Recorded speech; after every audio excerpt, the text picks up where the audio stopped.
I'm under the impression that we're talking about Daphne today. It's one of my favorite Josh's books. It's scary, it's slashery. Sam. Shh, shh, shh, shh. I'll take it. But thank you. That was nice of you. That was nice of you. Thank you, Sam. Speaking of faces, look at all Or these lack thereof. wanted my faces. These are two of my favorite creations. Anyway, okay. Um, No Daphne. one's gonna know who Sam is. That's okay. They're gonna be like, what is in his office? What and there's also the Poupe J over there, the theater standee. Poupe J. How would you like to be known as Poupe J? That's what they call me in the streets. I sent that script to people, numerous people. Jay read that script and he's like, yeah, I want to play Alan. And I'm like, are you sure you're talking about the right guy? And he's like, oh yeah, no, I totally understand where he's coming from. I'm like, okay. I mean, he owned it. He did a great job. He owned it. Yeah. Okay. Hi. Wow. Cats. Oh my God. Daphne. Hi. Daphne. Hi. So I think if I'm right, that Daphne was originally a short story novella. Yes. So, God, Daphne, I love Daphne for many reasons. The first is for the sort of front half of my career, I felt like there was sort of my front half. I hope I'm still in the first 20% of it or whatever, but so far, the first half so far, you would read stuff, you'd be like, well, I don't know if it's technically horror or inspection. I don't know if it's technically horror. Even Bird Box was like in the thriller. I don't know if it's technically horror stuff. And Ghoul and the Cape, of all books, came out before Daphne. And while I consider them all unquestionably horror, I mean, Pearl and Goblin and all of them, Unbury Carol, all of them, and Carpenter's Farm especially, Daphne was like an intentional moment in the office of like, hey guys, I read horror. There was intentionality there, and it was intended originally, as you asked, to start Spin a Black Yarn, to be the first novella in Spin a Black Yarn. And the thinking was we start off with just a fastball horror, like a slasher, hopefully more interesting than just a straight up slasher, but sometimes those are interesting too. Um, but yeah, we'll start with the fastball. Then you got Half the House is Haunted, which is more like how I usually feel or whatever. And then the chamber piece of Argyle. And then now we can get as far out as we want with Doug and Judy and the Jupiter drop. An interesting thing I started to discover when Daphne was removed from Spin a Black Yarn, and this was Trisha's idea, the editor, and we'll get to that in a second. Once Daphne was removed, every story in Spin a Black Yarn could be filmed in like one room Oh yeah. or one house, one space, right? Yeah. Half the house is haunted. Argyle for sure is almost entirely in one room. The Jupiter drop is literally an apartment falling through space, and even Egorov's house. Yeah. And I started, and Doug and Judy are literally in the living room in a machine the whole time. And so, in a weird way, Trisha, she saw in Daphne a novel. She was like, "This is your next novel." There's a bunch of characters like McGowan was barely mentioned in the novella, and she's like, "There's a bunch of characters that you can like get into here." Da da da, and let's start spin a black yarn with Half the House is Haunted. And at the time, I didn't see it that way. Just like if you were sequencing an album, and they're like, let's take this song off, and you're like, but that's part of the album, right? What do you mean? But I'm so glad that she did that because now Daphne stands alone, and it is different than the others in that batch in a fundamental way that I sort of feel more like Trisha that was just a great idea. Yeah. No, I think so too. And I think it also, I mean, to me at least, it probably makes those other stories in Spin Up Like Yarn like kind of allows them to shine on their own too, because Daphne feels like such a different story to me than those stories. Like the pace is different, the tone feels different. And so to me, I think that that would have maybe kind of overshadowed the rest of those stories too. Yeah, I know what you mean, especially for like a horror fan. Yeah. Horror fan, if Daphne started, it might have been like, oh, he's off to like a running start. And then by the time you get to Igorov, you're like, oh boy, what is he doing now? Whereas Spin a Black Yarn in and of itself prepares you from Half the House is Haunted, prepares you for a variety of narrative styles and da da da da. Yeah, Daphne is definitely. I have long considered Daphne to be like just a fastball down the middle. I've written a few of them. I think um, I won the Stoker for One Last Transformation, and I feel like that also was a fastball down the middle. And maybe that's because it's a werewolf story, and maybe this because I, I guess it's a slasher story. I feel weird just calling Daphne a slasher story, but it is. And Yeah. in a book like Inspection is not one of these things, and Go in the Cape is not one of these things. And so I've always felt like Daphne was like a man who loves horror, but would wants to write everything. Was like, hey, on this one, let's write horror. Let's go straight up. Let's go. Yeah. It Yeah. makes sense. But it's interesting though, because while so this, I mean, Daphne to me is like one of your scarier books. But at the same time, like it definitely does feel brighter than a book like Incidents. And so Yeah. I'm curious like what that different note is running through Wow, God, Daphne versus Incidents. that is interesting. I don't know because that's a great question, Amber. I hear that too.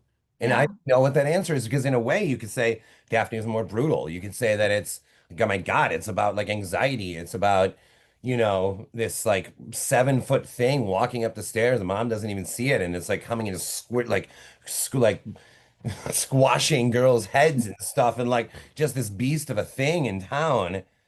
But somehow it is brighter, and it's not like because it's funny. It's not funny or lighter or comic relief. Maybe it's Kit that makes That's it kind of what that. I think too. Yeah. Yeah, I think it's that. I think it's that and the relatability of because most of us, I mean, everyone I know has something, right? Whether it's some sort of anxiety or some sort of whatever that we all deal with. Maybe it's the relatability of like a kid is dealing with anxiety. And so there's like a thing there. Whereas incidents, this has an 8-year-old girl who is sort of like being, vigilantly pursued by this like shadowy thing. And I don't know if it feels more like I'm watching incidents, whereas I lived in Daphne. Yeah, I agree with that. It feels like, and I think that's probably a lot to do with kids' journal entries that you do feel like you're kind of like with her, like walking side by side with her as this is kind of unfolding throughout. Yeah. Yeah. Wow. Daphne. This one, just as a side note, oftentimes you'll get the cover art from the publisher, and usually you're like, oh, that's good. Or what can we see like this instead, or this or that? And this was the first thing they sent. And I was like, done. It's so good. The font's great too, and the like the The little font dash and of the pink. purple I Yeah, was like, we're done. Like I'm yeah, like, that's it. And they're like, really? I'm like, no, yeah, this is that I don't want to touch this one. We're done. Yeah. yeah. So kids' journal entries are really great. I think they also like serve as a good point to like break up the story a bit and like kind of give you like a little bit of a breather. Are you petting a cat? Close. I was wiping cat hair off the I thought you were computer. just like petting the cat. Hello. Um I don't think that you're a journal person though. So did you have to like do any kind of research to like get the tone of like what Um, it feels like to write in a journal correct? Because it feels like if I read this and didn't know, because I don't think you are a journal person, I would assumed you are based on like how well written those journal entries are. no, I am most certainly not because I unfortunately, as you know, I'm like a somewhat impatient artist, right? So if I'm sitting down to write, if I should write a journal, but I can't help but be like, well, if I'm writing, let's write a book. Let's write a book. Let's write a book, Which by the way, I cannot wait to start the next one. Yeah. People say you can't leave a paper trail when you're committing a crime, and so this feels like I'm committing a crime. That's her journal. Yeah. Yeah. Wow. Yeah. Wow. And another thing. Yeah. Kit Lamb's journal. I'm shrinking, and it's all like and also what you can get away with and this goes back to that thing we said before. You can be very playful in a journal entry. like sudden Yeah, capital letters, like repeating things, getting angry, getting so in a journal entry, like those just naturally, there are no rules. It's a journal. So it's not like you're following some narrative voice, which for any writers out there, you don't have to follow that shit anyway. But in this case, like an epistolary break in the book, you literally anything. She could write one word over and over for 20 pages, and that would be the entry. So right. that might do something too in terms of lightening it a little bit. Yeah, I think so. I mean, I definitely think it like helps break up the pacing of like Yeah. constant, and then you have like a little bit of a breather, some depending on, I guess, the subject matter of like what she's writing about. Um, I mean, we talked about a little bit about anxiety, but it's such a big part to me that it to me it's always felt like its own character within Daphne. Oh yeah. And Daphne herself to me is always, to me, represented anxiety because she's so much larger than life. And I know, like, for me personally, that's how anxiety's always felt to me. Can you talk about the role of anxiety, but also how you decided to put anxiety into this book? Well, I'm like a fan of what's the right phrase? Horror at not I don't want to say horror as metaphor like Dr. Jekyll or Mr. Hyde is like drunk side or something, right? Like, but I am a fan of that. But usually I'm a fan of the audience kind of having a theory of their own to find that, right? Where you're not so literally. But in this case, it was like, no, let's just be literal. Like Daphne is an anxiety attack. Yeah. And the more you think about it, the more it's coming, right? And it gave me an opportunity for like, by the way, look at this. My other pair of glasses broke. No, I that's so know sad. they just fell off my face and broke. Anyway, it gave me an opportunity to like talk about things like how I don't know depression, but I'm going to assume it's the same in this way. How anxiety by nature tricks you every time. So if Yeah. you've gone through like 100, and most of us have like 100 or more like moments of right for no reason. Every single time, you never say to yourself, "Well, I got through the last one. I should be fine." I mean, that's not anxiety. Like it's the nature of the beast that you believe it every time. And this book gave me a chance to like talk about that kind of stuff. And like because like you start to, you experience it enough, you have theories on it and you want to talk about it. And so Daphne was like felt like it was like getting something off my chest right in this one. I was going to ask, like, did it make you feel anxious or was it therapeutic in a way to be able to write about it? I think more therapeutic than anxious. Yeah. It's funny because, and I think this is in there too. If you're feeling anxious, the last thing in the world you want to talk about is feeling anxious. Yeah. Not feeling anxious, the last thing in the world you want to talk about is feeling anxious. So when's the right time to talk about it? Right? Yeah. And so something about this book felt like, oh, here's a place to talk about it. Yeah. So I would say more like liberating than it was like, but there were moments like describing that scene, that I lived myself, that scene where she realized she can do whatever she wants with her life and she called 911 on herself and that whole thing. And Yeah. that was like, that's verbatim, literally what happened. I wasn't listening to Nine Inch Nails at the time, but she was, but that was literally verbatim. That scene was a little kind of like intense to write. I mean, that was a big freaky moment. But Yeah. Well, I was going to ask, like, does it feel vulnerable writing about it too? yeah, that moment felt, yeah. And I have friends, like, Jennifer Gordon wrote like posts, and you do this too. Like we'll post on like a blog or Substack or whatever, like kind of a more personal thing.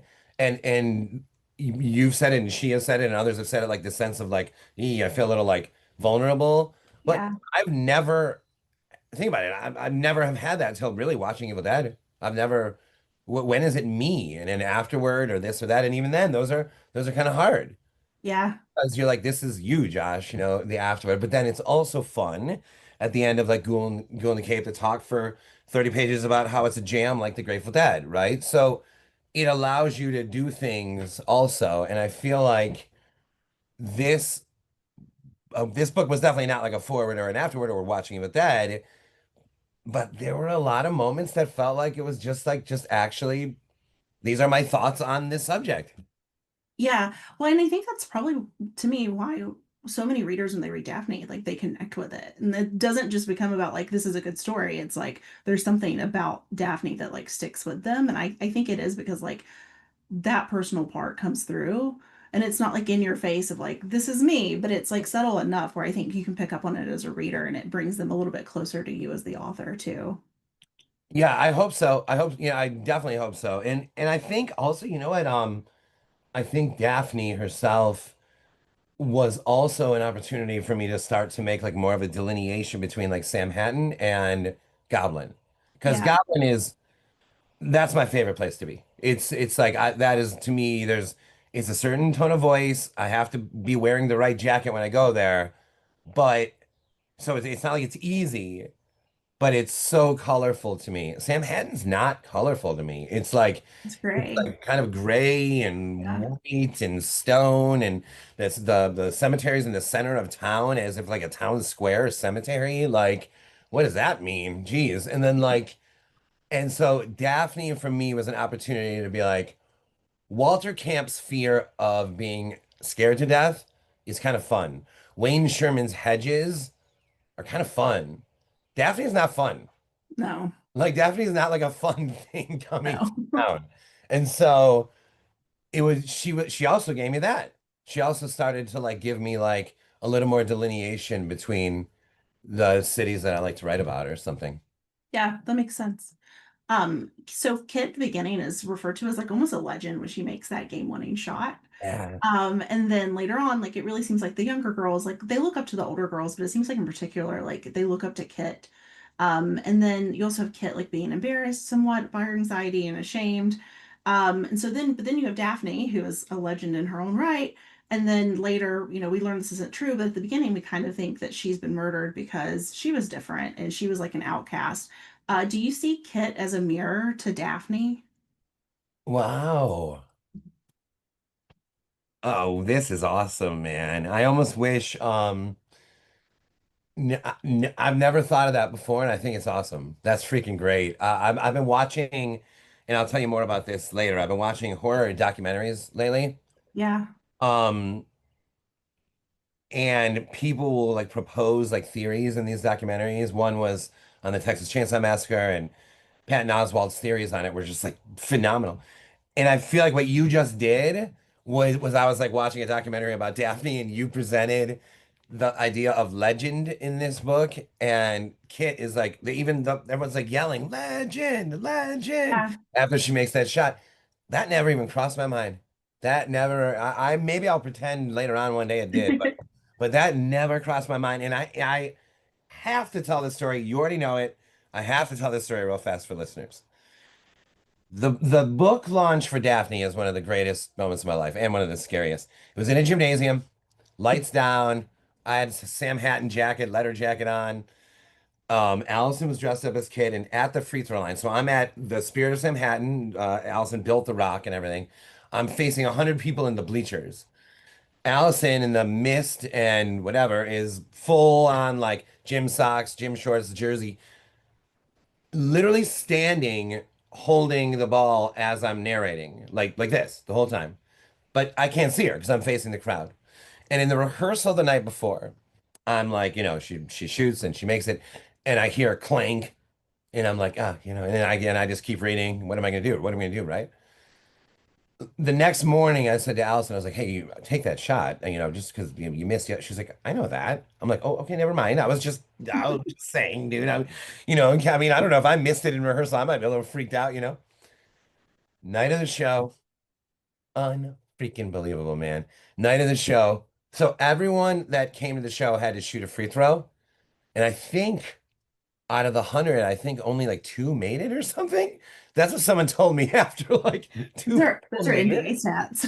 Yeah, I know. I was like, what is this, Dennis Rodman? But so like I'm narrating Kit making the shot, and I hear the swish to my left. I mean, and there's video of it. That might be the most clutch shot I've ever seen in my life. Think about it. We've seen game winners in tournaments and NBA games and stuff like that. But as someone saying you make it, do you know what I mean? Yeah, It was unbelievable. And in the making of Hoosiers, there were moments like that with Jimmy. Like the scene where Gene Hackman goes, where he's kind of Jimmy's shooting alone, and it's like it's not even on concrete, it's on like hay that he's bouncing. Yeah. And he makes every single shot until Gene Hackman like walks away and then he misses one. That was just what happened. Yeah. And like this felt like that. This felt like when I heard that switch, it was like whatever we're doing. If she would have missed, that would have been fine too. But whatever we're doing here is wonderful. Allison just made a shot while I narrated it going in. That's the magic of Allison, though. Yeah, I know, I know. That's what that is. That's Allison. I She's just know. not good. I yeah. So the girls in the book, I'm kind of, I'll be honest, I'm a little surprised at how realistic they are because you are not a teenage girl, and you never have been. But I like them because they're smart and they're funny, but they're also a little crude. Yeah. And so I mean, props to you for not making them like kind of stereotypical like teenage girls. But was there any kind of inspiration for that group? Because I mean, there's a pretty big cast of like teen girls that you have to write in this book. Yeah, I right away. For the most part, I'm trying to. I don't remember like each individual name right now. I'm thinking of like the she plays center. She's really funny. What is her name?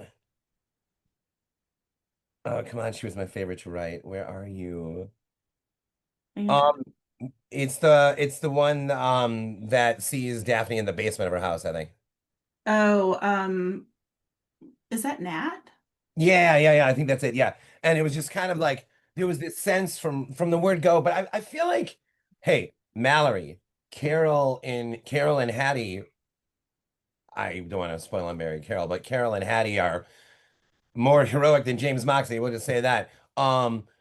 Kay is like the star of Inspection. I, I mean, even Val Sherry and Goon the Cape, when they meet her, she like runs everything. Oh, yeah, she's the boss. Yeah, she's the boss. So I feel like I've always come, and this is long. I mean, this has been since book one. Book one was Wendy, about like a woman who runs everything and a witch of a woman. I just feel like I've always been very, very comfortable writing strong, smart, funny women. I, Yeah, I don't know why. I don't know what it is. Personally, I think Ursula fits into that category. I agree. Um, Maybe Bella's a little too young to fit in, but she also is the star of the book. I feel comfortable with it. And oftentimes with men characters, I can find myself almost doing like a cardboard, like almost like a Twilight Zone episode, like we barely know the guy. Like I find myself like Jim Roberts enters the arena. Whereas like, with this, it's like Kit trips over, and Nat makes fun of her on the way in. And I don't know what that is, but I've always been really comfortable. And as you know, I'm about to write a book about two women. Um, and I can't wait to sit down with them. So I don't know what it is. It's been like that since 2004 when I wrote my first book. Um, but Kit and the team just like fit right in with it. They kind of remind me, honestly, of just female versions of you and your band. Like I imagine that this is Oh, how you that's and your, cool. your band just kind of acted when Yeah. you guys were younger. Yeah. No, well, there is a lot of that because Derek and I especially played like a ton of basketball when we were younger. Yeah. Like the line doesn't lie, like asking the rim questions. So as you and I both love basketball, like fucking love basketball. I mean, dude, you just read When the Garden Was Eden. Was it awesome? Oh, good. Really? Yeah, you have to read Okay. it. You'll I really was like looking it. online. I want a hardcover because I don't know why I care about that with the sports books, but I do. They look nicer. Yeah, they look good on the shelf like together or something. Yeah. So I love, love, love basketball. And every day I try every day to shoot 100 free throws. And the idea is meditation. So friends tell me like, I literally have a friend that says he strips to his underwear and he sits on the couch and he meditates. I'm like, dude, that is not my style, man. I can't just sit still and empty my mind. But what I can do is stand at a line and get the ball and shoot and count the numbers as they're coming and just kind of get into it, right? But I have one rule during that, and that is no questions for the rim because then we're not clearing our mind. If I'm like, am I gonna, live to be 100? Like, no, no, no, no, no, no questions for the rim are allowed in that session. But a whole lifetime of, I mean, I think about when I ask myself questions when I'm watching NBA games. Yeah. I'll be like, if Halliburton makes this shot, then, then then this is going to happen tomorrow or whatever. Like that is something me and my friends and my brothers have done our entire lives. So that's another thing in Daphne that like in a weird way, this book that at first I described as a horror fastball in a weird way, it's kind of one of the more autobiographical ones. Yeah, I could see that. I mean, Yeah. yeah, for sure. Well, that's my next question actually. It's about asking the room for questions, for answers. So, I mean, Kit kind of explains that she's telling like to us, the reader, that you can kind of leave room for the way you ask the question for interpretation based on the Yeah. answer, and you can kind of take what you need from it. Um, I mean, to me, anxiety works the same way. Like, there's always room for like what you're anxious about, and sometimes it makes you more anxious. Do you see those two as a parallel, like the anxiety and asking the rim? I guess, in other words, like, are all the girls just anxious, but Kit's the only one that is aware of how anxious she is, do you think? Well, these are really, really good questions. I had never thought of that, and I 100% think the answer to that is yes. Yeah. I think, in a way, the asking for the question is like trying. You know how people say if you're freaking out, like, what are five things you hear? What are four things you smell? What are three things you um taste? What are two things you see? Whatever it is. In a weird way, the rim that's like centering you. It's like a calibration station or something, right? It's Yeah. like if the like now this just give me everything feels vague and uncertain. Give me an answer. And it's like you're asking like a magic eight ball, like when you're in college and you're stoned and you're like, oh, am I gonna, am I gonna become a doctor? And it's like, absolutely not. And then, but it's like you just like want like an answer, just even the littlest freaking thing, the littlest thing. And that's what I have always felt like that. And I think this is a positive way of looking at this. The difference between being like anxious and not is very slim. And so why is that scary? Well, because maybe it doesn't take much to get anxious. But why is that good? Is because I think that there's a misconception when you're either anxious or feeling bad or angry that you have to remodel your entire personality. No, no, you don't. You just need like, I don't know, for some people it may be breathing steadily and this or that, whatever it might be. But you're really talking about getting from like here to like here, and then you're okay. You can do Yeah. like you might still be like a little nervous about public speaking or traveling or whatever it might be, but you're going to do it. Yeah. When it's here, you're not quite sure you're going to do it. And we're not talking about going from here to there. We're not talking about becoming the coolest person in the world. We're not talking about becoming, like the smoothest dude in the room. And I think that that little thing, like an answer from the rim, a joke from a friend, um, I was gonna say some sort of, lead, but there's nothing. Yeah, no, Daphne is just anxiety. I was gonna try to equate it with her, but yeah, she blots out the sun. She's like an anxiety attack. Yeah. Yeah, but yeah, so you know, I don't know. I wonder if anyone like listening or whatever, like if they would agree with that or if they've experienced that themselves or if you have where before you have like maybe some big gig or travel or thing to say to your husband, whatever it is, you could be like, but then you just come down this much. That's why some people be like, oh, I just need a drink to take the edge off. And I don't do it I don't drink that way. I don't think of it that way. But I get what they're saying. They're not talking about becoming someone else. They're just talking about like lowering that just enough. Now we can do this. Yeah, it's just like de-escalating the Yeah. anxiety a little bit, Yep. to a point where you can like manage it. Because I think especially if you're like someone who's like chronically anxious, like you know how to like kind of live in that state. It's like when it Yeah. gets elevated to like a panic attack point that makes it unbearable. So it's almost like if you can talk yourself down and de-escalate it, then you can like manage it and work through it. And like you said, Yep. like maybe you're still uncomfortable, but you can kind of go forth with like what you need to do.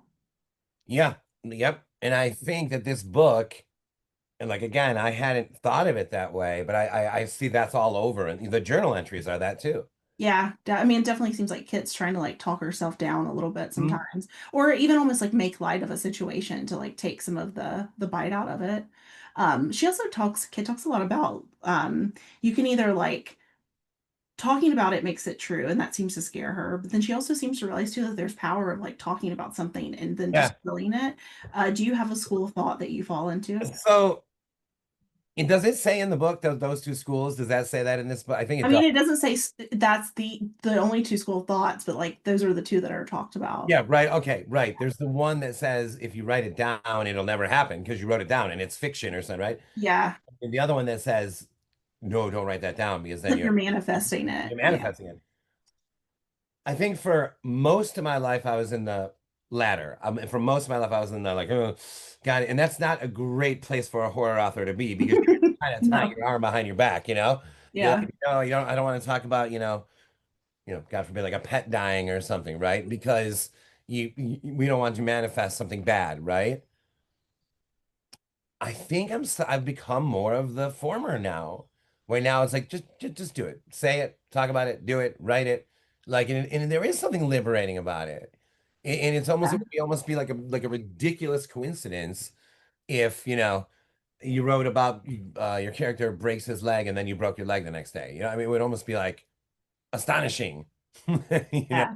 Yeah. But you do avoid certain words when you're writing to like, Well, but the words that I avoid, and this is in Watching Evil Dead, the words I avoid are more like words I don't want someone I don't even want to say what they are, to think of when they're reading a book. So yeah, if you were reading a, let me just try to think of one, like, let's just say slow burn, which I don't mind slow burns at all. But I would never use the phrase slow burn early in a book of mine because I yeah. want to give that idea to the reader. I don't, I don't know if that's maybe like putting enough trust in the reader for that, but I get what you're No doubt. Allison thinks saying. it's ridiculous. She's like, what are you, come on, dude, what are you doing? Yeah, yeah, yeah. But there are words that I avoid because I'm like, I don't want that word to even cross their mind, man, you know? Yeah, that makes sense. Yeah.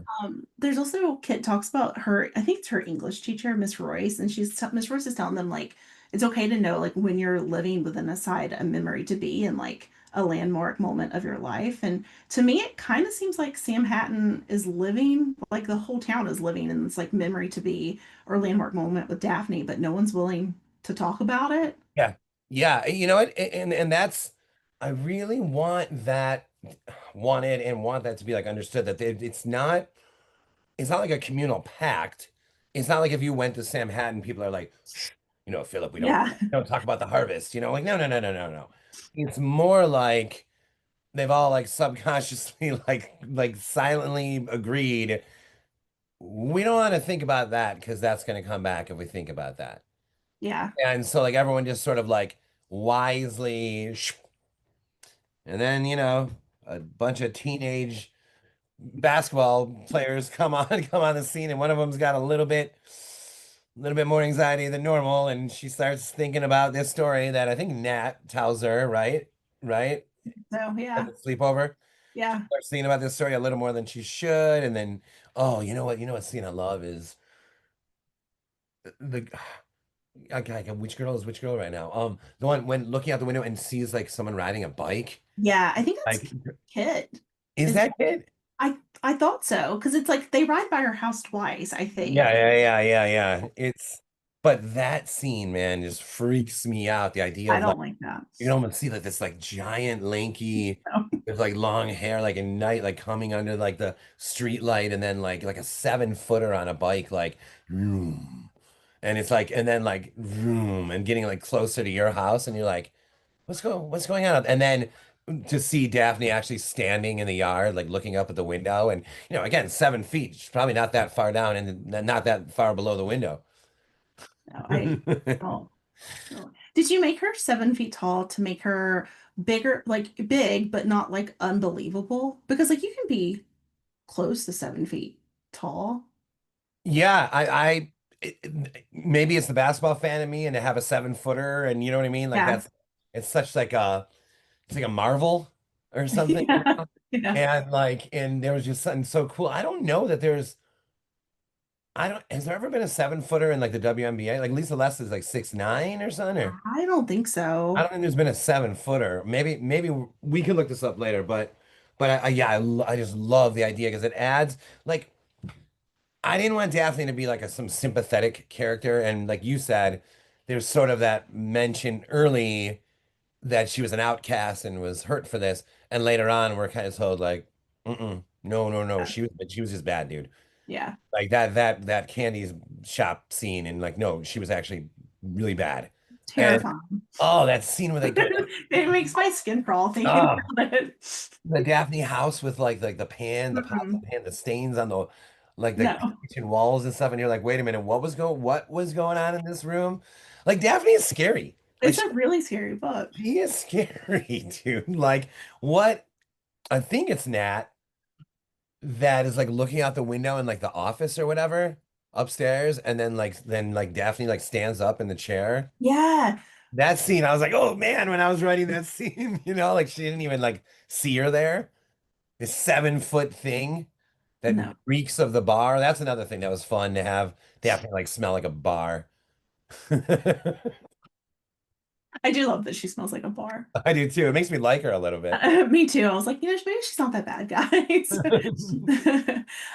There's a lot of Sam Hatton lore in Daphne. And you have, I mean, most of your works will have like cross references to other works or like towns. But I think in Daphne, there's mentioned the serial killer that's buried alive, which is from Given Censor Board, which I think is part of Lost Signals. And also, is that the first Sam Hatton story? Yep, it Yeah. is. Randy Scott's is the first one. Yeah. Yeah, and then there's Ben Evans from a Ben Evans film, which is in Final Cuts. I mean, Sam Hatton to me is so gray and different than Goblin. Like, I Mhm. don't like if I was like in, I wouldn't want to visit Sam Hatton. Like, I'd be like, we're good. Like, we don't need to, Yeah. yeah, Yeah. let's skip No, it. exactly. Yeah. It's not like a vacation destination place. No. No, but what do you think about it? Like, attracts this kind of like weirdness to Sam Hatton. Like, do you think it's just the town? Is it a coincidence? Like, I think that there's something going on with the whole like Tri-City thing is what it is. And okay, and so I think it's Goblin, Chaps, Sam Hatton, and then Chowder's like an outskirts of that. yeah, I can't remember if Carpenter's Farm is in the same city as House of Bottom of the Lake or not, but and Pearl, I don't know. Where is Carpenter's Farm? Anyway, it all be around there. So like the general triangle that makes, I almost feel like Goblin is like the radiant source to me of whatever we're talking about right now.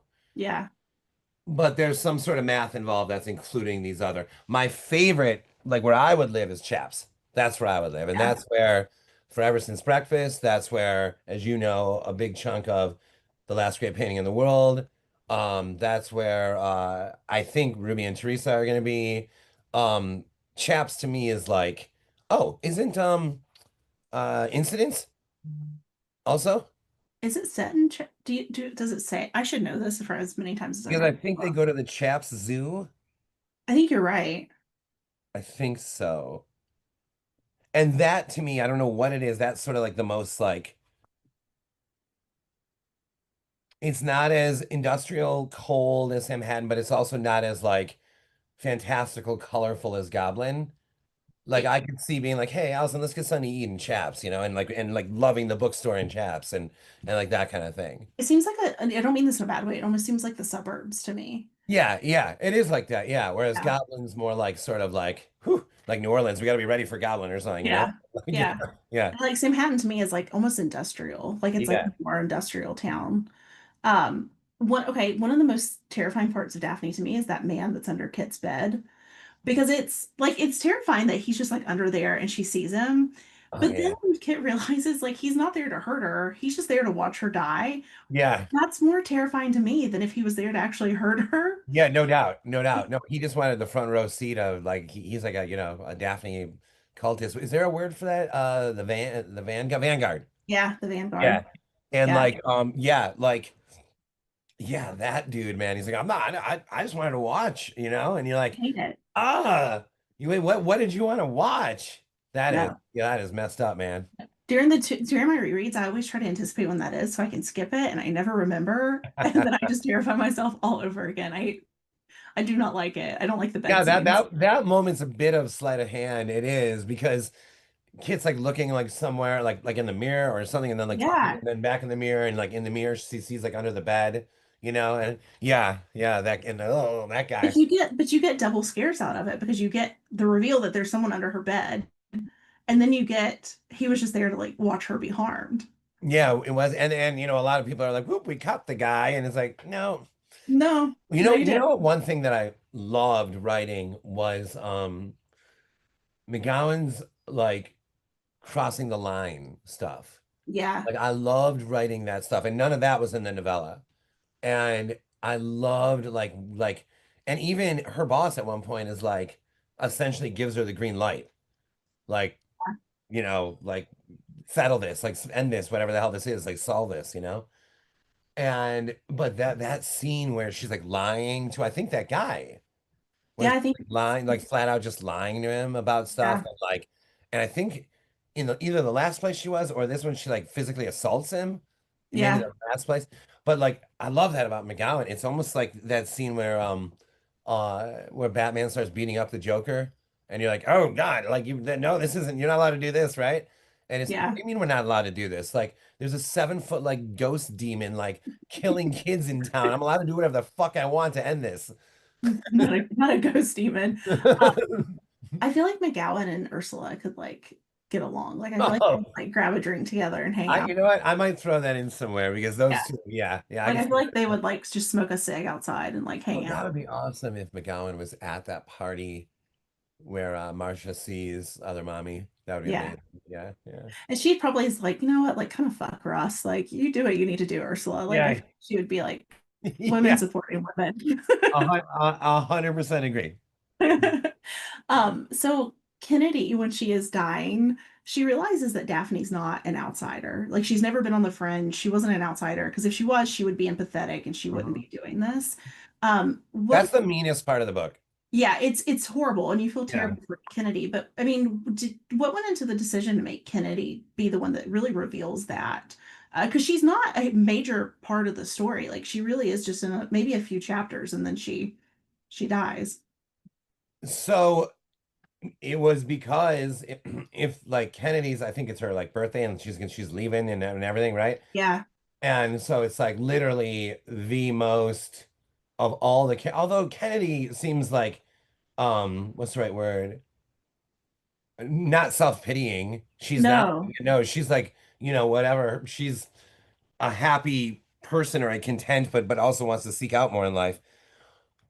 For Daphne to single that girl out in that way, with like even like giving her like momentarily like the fake gigantic hands, that's just flat out mean. And It's it's so like mean. it's mean, and it's the first like moment where you realize like Daphne's not just like it's almost like bully mean.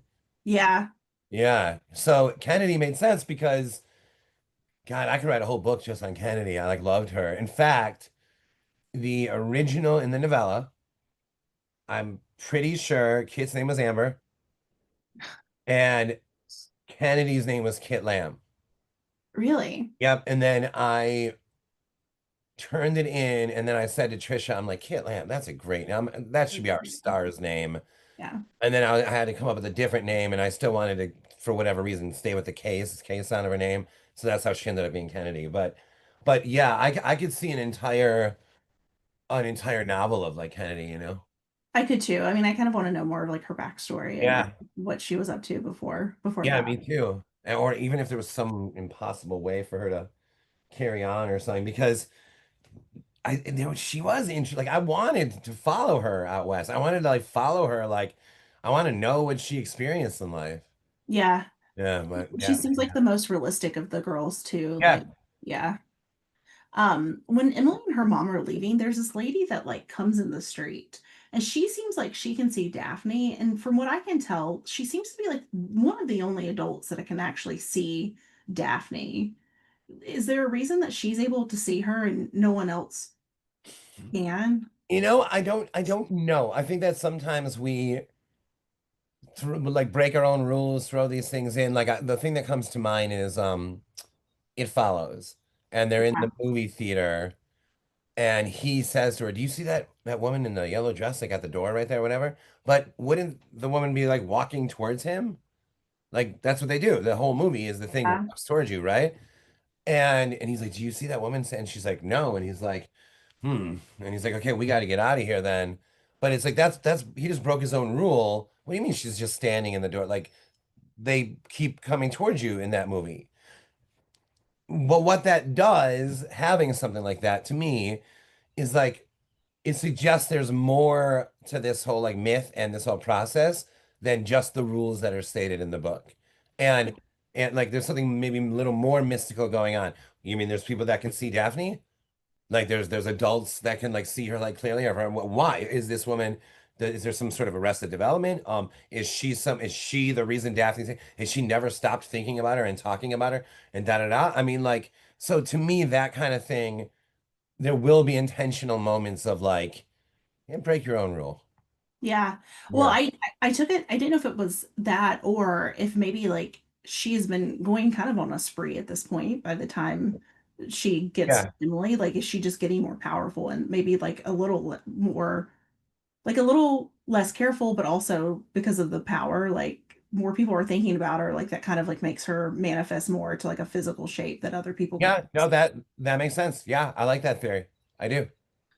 Um, so you talk about in the book how some memories hold more weight than others, which I think is true, but that seems like such a personal decision. I mean, like what I find important, you may not, even if we lived through like the same memory, like the same experience. And I feel like that plays a big part into anxiety too, whereas like I may be anxious about something that you would say, like, who cares? Like there's nothing to be worried about.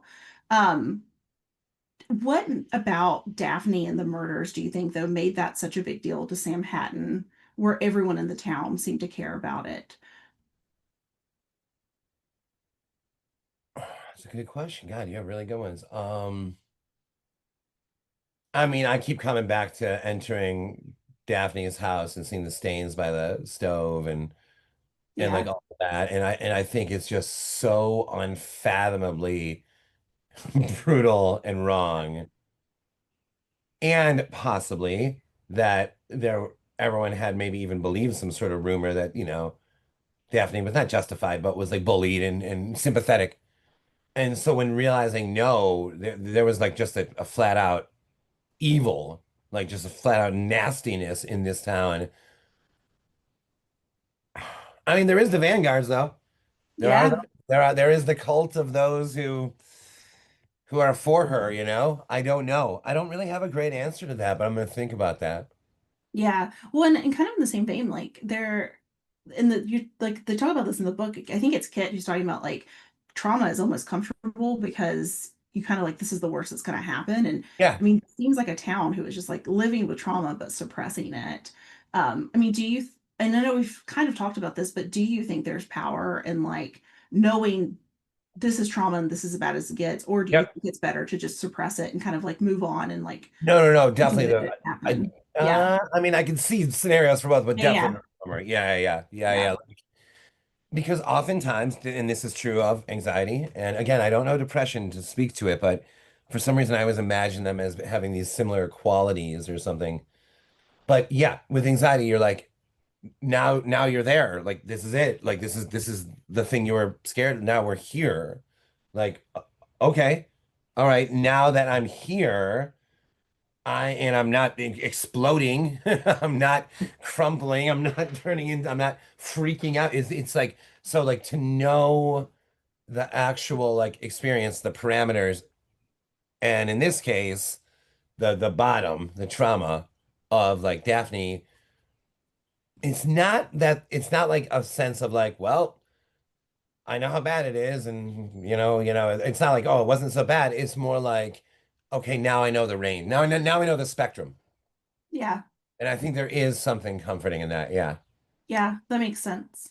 Can you talk about, so you talked about this earlier, but it really resonated with me when Kit calls 911 on herself and she's explaining like what happened and kind of her realization that you can do anything with your life and how overwhelming that is. And she ends up naming it, and treats it almost like a monster. Can you talk about that? Because I feel like that is like, that's personal to you, but I think it's probably feels personal to almost everyone that's read the book.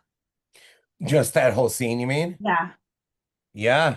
I mean, that was, it's like the moment in my life I'm almost most grateful for. I was 19. I was at my mom's house, and I don't even think a TV was on. I remember I was walking behind it. There was like a couch, but there was like room to walk behind it in the room.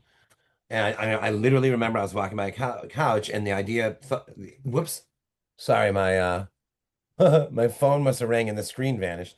Oh, I was walking by the couch and I don't know where the thought came from, but it's more or less a platitude. You can be whatever you want in life. You can do what you want with your life. You've heard that kind of phrase a million times, just like you've heard a number of platitudes or phrases a million times. And I have no idea why it took root as like this is how you think now, like all at once. Like there was no like it wasn't like I just thought this and then I was like, oh, maybe I'll like try kickboxing, or maybe I will try to write that book, or maybe I'll no, it was like full comprehension that that was a true statement. And now, okay, so that sounds like a wonderful thought to have, and it is, and it did lead to writing novels and all this. But in the moment when it took root, it was like, well, what does that mean? I mean, like I could literally just step out the front door and keep walking forever. I could lay down on the floor. I could, what's it called? Fast. I can never eat again. I could kill someone. I could love people. I could be the nicest human being in the world. I could be the biggest asshole in the world. I could write novels. I could try to direct a movie. I could become a doctor. I could, and it started like, it was almost like seeing like a Matrix like graphic of like all these possible like lives like fanning out like infinitely. And it was yeah. like, oh shit. And so I called 911 and I was like, hey, listen, I think I'm like overwhelmed or something with something. I just realized I can do whatever I want with my life. And the woman on the phone, she's like, are you calling 911 because you realize you can do whatever you want with your life? And I was like, yeah. And she's like, okay. So are you on drugs right now? I'm like, no, no. And I wasn't, And she's like, okay, have you taken drugs recently? I'm like, no. I'm like, and then I said to her, I'm like, doesn't this overwhelm you too? Like, are you doing what you want to do with your life right now? And she must have been like, hurry up, hurry. And they came to the house. My mom wasn't there. My brother was asleep in a bedroom, and to this day, he's like, "Why didn't you just wake me up?" They came and they asked the same questions, like, "Are you on drugs?" And I'm like, "No, no." And I was like, "Are you guys like, is this what you want to do? Like, you guys are like paramedics. Like, I'm like, this is a good job. I just like, but is like, are you there? Like I can do anything. I can run away from you guys right now. I could just go with you. I could talk your ear off right now. I can go quiet. I could like, it was like, it wasn't a manic episode. It was more like this, like, just overwhelming possibilities. Yeah. And I went, I went with them to the hospital. And at the end of all that, the doctor said, at the end of this unfathomable revelation that changed my life and resulted in 41 novels so far, the doctor said, I think you drink too much coffee. Well, that may still be true actually too. I want to know how many like maybe midlife crises you caused that day by like telling Yeah, no, like, are and you like sure there that was like a what you want to wave. Like do? those guys after they Yeah. dropped me off, they're like, "Are we doing like what do I want? Like, are we doing it with our lives?" Yeah. Just a wave of like people in Michigan just changing their whole career and path.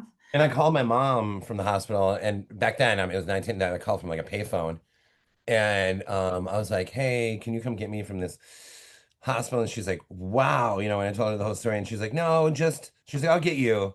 It was like, I think at this point it was like 3 or 4 in the morning. She's like, Oh "I'll my come at gosh. like 7 or 8," but she's like, "Maybe just go sit in the waiting room and just kind of and think about that, or like be with this for a second." And I was like, "Okay," and I went and I sat in the waiting room, and I was just kind of like, "All right, I'm gonna start writing these books." That's crazy. Hmm. But I mean, think if that hadn't happened, like, No, I know. It's like the most wonderful, horrifying, overwhelming, and wonderful moment that I've ever had. yeah. Yeah. I mean, Kid tries like she doesn't. Talks about that, but then later on, I think this feels like a little bit of a callback to it when she starts talking about like how can you understand who you are if you don't like really insert your identity into it? Like, isn't your identity like what you love and like what you like to do? And she's talking about how like she can't see herself living without Daphne. And I think that's true too of like anxiety. Like I don't know if you've experienced this, but like when I've gone too long without having like a panic Right. attack, like I start being like, am I missing something? Like Right. No, surely that's something's going I know, and wrong. that's 100%. That is one of the tricks of it. It's a trickster, man. Yeah. It's an imp. Anxiety is like an imp. I Yeah. imagine depression being more of like a bully, and Yeah. anxiety is more of like an imp. It's like and it like pokes you and shit. It's like snickering in the in the room. And if you haven't had it in a minute, yeah, you start to hear it breathe or something. You're like, what am I supposed to? And it's like, you know, Yeah. yeah, I Yeah. don't, yeah, it's one of like the tricks of it is that a period of relative calm calls it back. Yeah. Yeah. It's like your brain is almost like it's been too peaceful, like you're Right. missing Right. something. But I, again, I think a lot of people listening, watching, listening would totally relate to what you just said and what we just said. They'd be Yeah. like, yeah, I know that feeling. Oh my God. Yeah.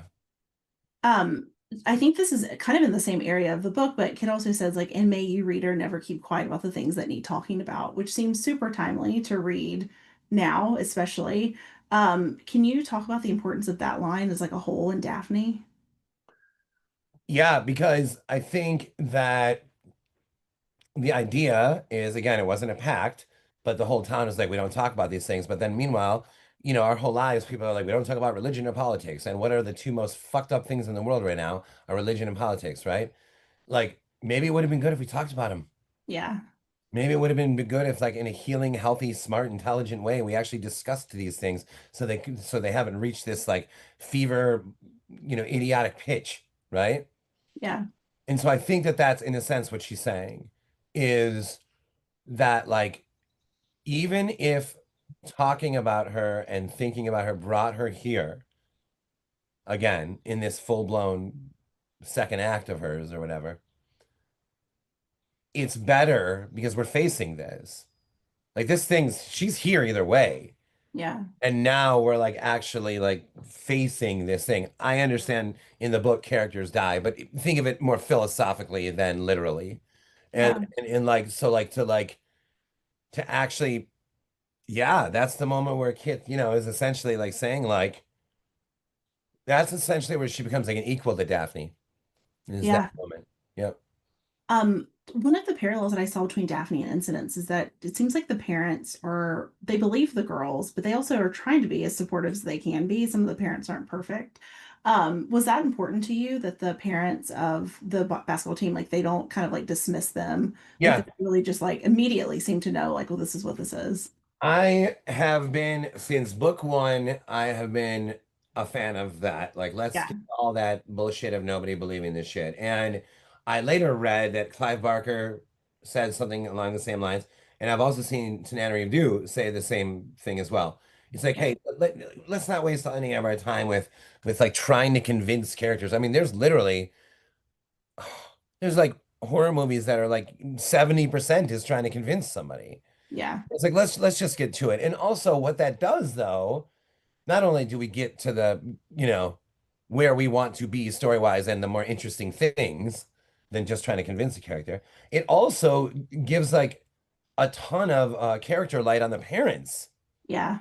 because they believe their kids. And in the case of incidents, they saw it for themselves. Like they had no choice but to believe. I mean, when Ursula, when she sees the thing, Yeah. yeah. Incidents. Wow. Incidents around the house. Look, the paperback. I know. The paperback looks so nice. I know it's really like gorgeous. It feels good. Yeah. And then watching Evil Dead. Look at this. I'm so excited. I know this is and Daphne. Thank you. She's expecting you to like pull more out and I'm You know just what's really weird to me is that when you're younger and you become like a book fan, right? You go to the bookstore and you would see, like, if you went to the Dickens section, you would be expecting the thick, you know, and if you went to like Stephen King, it would be mostly a variety, but mostly like bigger. And then if you went to like what's her name? Patricia Highsmith or George Orwell, they'd be like thinner like volumes, like Yeah. and I've turned out to be like a Patricia Highsmith, George Orwell like size writer. But that's how that like books don't need. I mean, like with the exception of Ghoul because it needs to be that long. Oh yeah, yeah, yeah. Most books don't need to be that long. Yeah, I know. It is fun. It was God, Ghoul in the Cape was so fun to spend that much time was like, oh my, because like every day it was like literally any thought you had you could write. Like well, you could do that anyway, but it was like going on a tangent was the par for the course. I mean, that was Yeah. that right. So God, that was so liberating. I want to do another one like that soon, just like a beast of a book. I was thinking of doing a third installment of Bird Box like that big, just a giant 1,000-page Bird Box 3. You know, a book like Bird Box though would work for that because you could do so much with like backstory if you wanted Hmm. to, and you could like Hmm. really dive into like other parts of it. And like world building Mhm. and like what's going on here and what's going on there and characters and the epic journey of getting through it. My only it's not a problem, but I can't. Maybe I could. No, I just can't imagine writing a Bird Box story without Mallory as like No. my centerpiece. She's like my favorite character I've ever written, and like I'm like, do I have 1,000-page story in mind for her? But maybe it could be more like Lonesome Dove, sort of like the you got the July Johnson section, you got the Augustus sections, you got where they do intersect, but it's almost like a tapestry. Yeah. And so maybe Mallory is just one of the many stories in that in this epic idea thing that I'm hopefully will do. Are you a big book fan as a reader or like a normal size book reader? Oh no, I love it. I love it. Like think about you and me with Proust. Yeah. Moby Dick is maybe the greatest thing I've ever read in my life. Like just breathtaking. Uh, Yeah. I'm a fan for sure of that kind of stuff. Yeah, I read Carrying Comfort. I want to read The Terror, even though Dan Simmons seems like a little bit of a weirdo. But all the Dostoevsky books. I'm a It huge fan of is. that shit. Oh, Bill Simmons, The Book of Basketball, 800-page basketball. I mean, yeah, it's fun. Have you seen the Mark Twain book that just came out? It's massive. So is it the like second volume of that autobiography? No, it's by the guy who wrote the Hamilton Oh, biography. oh. And it's like this big. It's probably like it has to be over 1,000 pages. I bet you it's so good. Oh, I'm sure it's great. See that I, guy is I'm intrigued, but I can't fit it in yeah. my reading schedule. Yeah, no, I know it's not easy. I know. I know. And like I've been like blurbing books and there's like I have this trilogy of because I'm a big Faulkner fan. I have the Snopes trilogy over there, The Hamlet, The Town, and The Mansion. And I've read like I think almost everything else by him except for those. And it's just sitting there and it's like 1,000 pages and I just know there's so much good in there. And I haven't it's not easy, man, you know. I don't think I've read those either, actually. Yeah. You want me to show you? Um, sure. It's cool. It's that modern library, which I used to like love these editions. Oh yeah, they're so nice. I know. Yeah. I feel like this is the bad part of always talking to you is that I always come out with like a book recommendation. Wow. Very first thing I opened to was like pages and pages without periods or I mean just like this guy.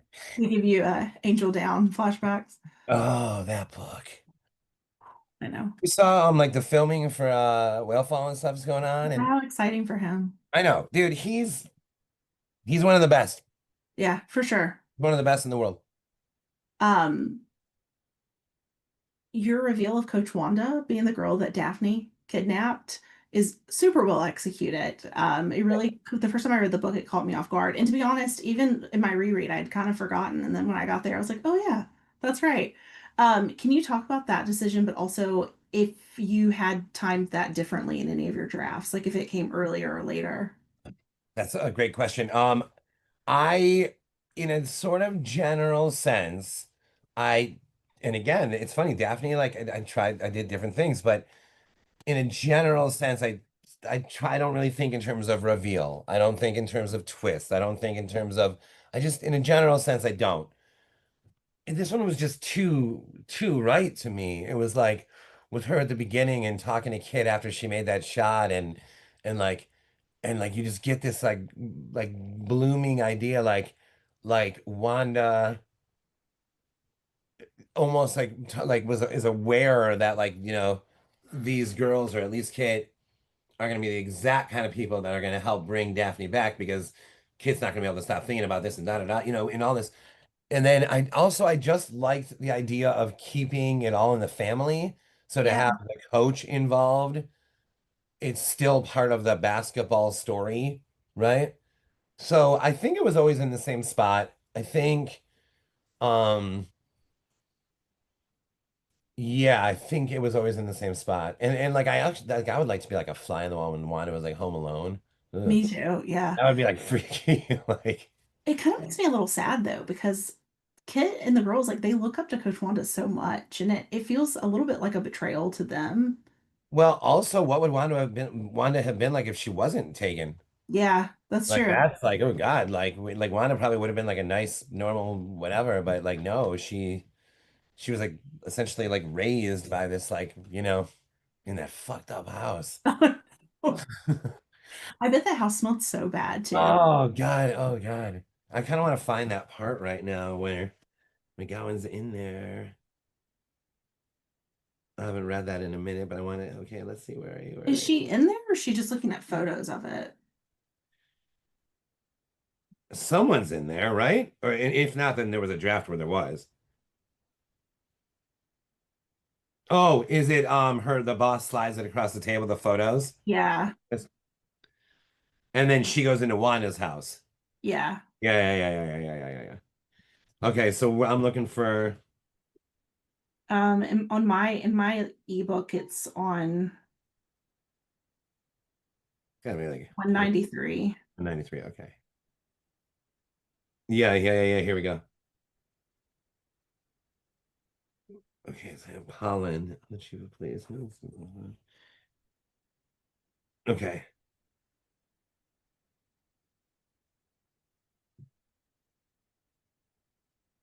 She was a bad person, Pollen says, a kidnapper. All 7 feet of her. Though I wonder if that's an exaggeration. I never measured. She lived alone. She made no friends. She held no jobs. Whether or not she was born here, I do not know. But you don't have to be born somewhere to become part of the local fabric, and that she most certainly has.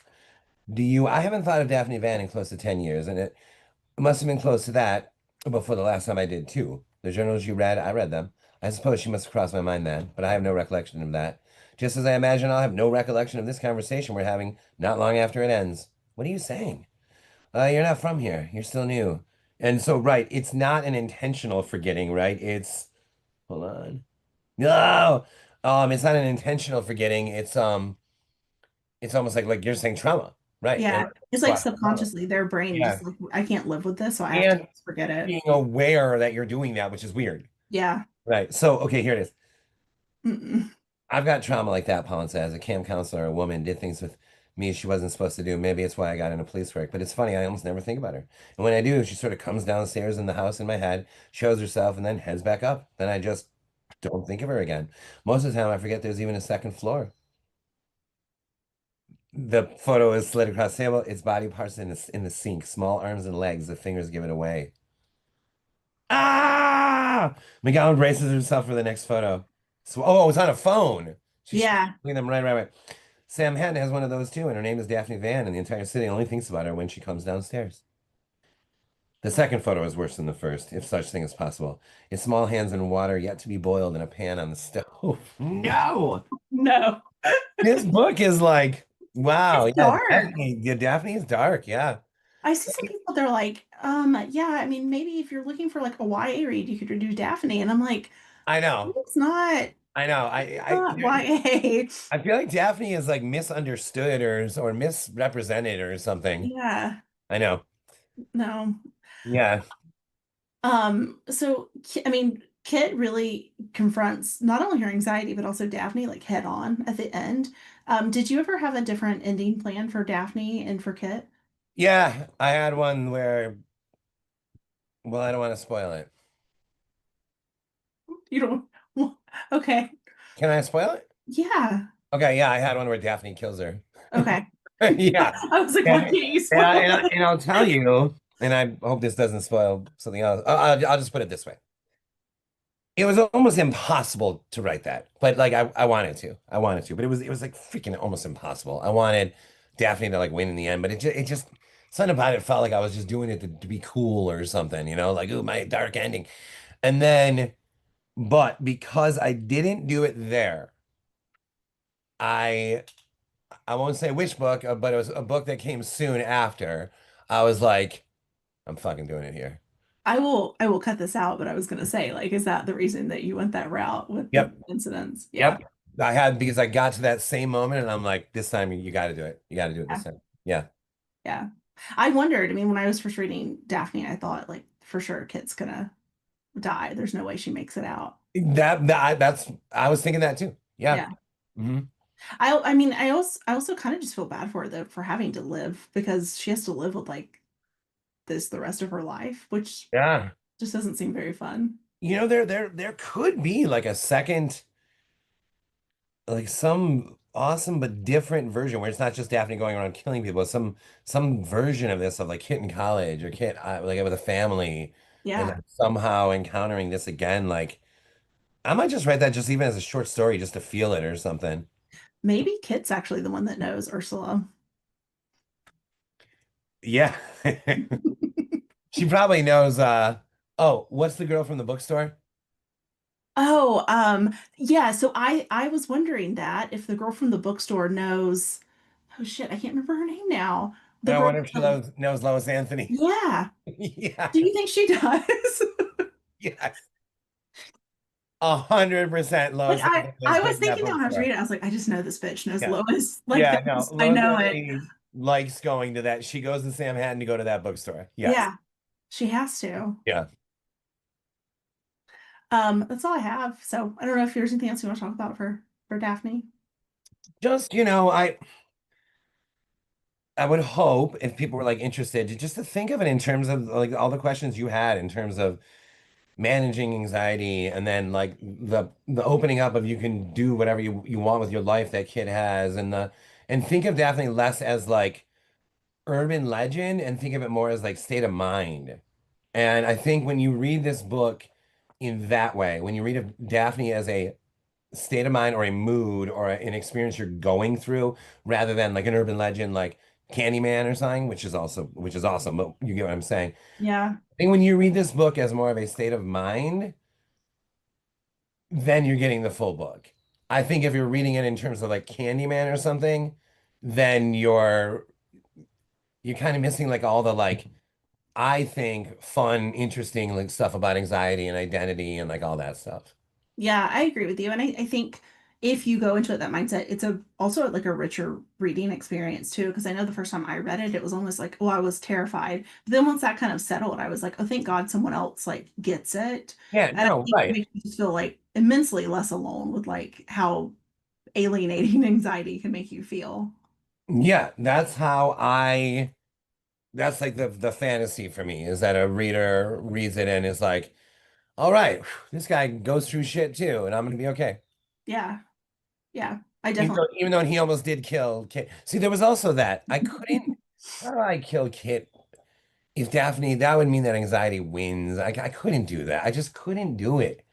Like I couldn't, like if Daphne represented maybe anything else or nothing at all, then maybe I would have had her do it. But this would have meant that Kit like didn't survive anxiety.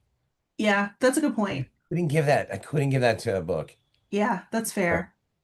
What went into the decision to have Kiss be such a central part of this book? I don't know. I think, there was in the earliest of my like early days of writing horror, I was writing a novel of a guy that dressed up like Groucho Marx and he was like a gravedigger and stuff.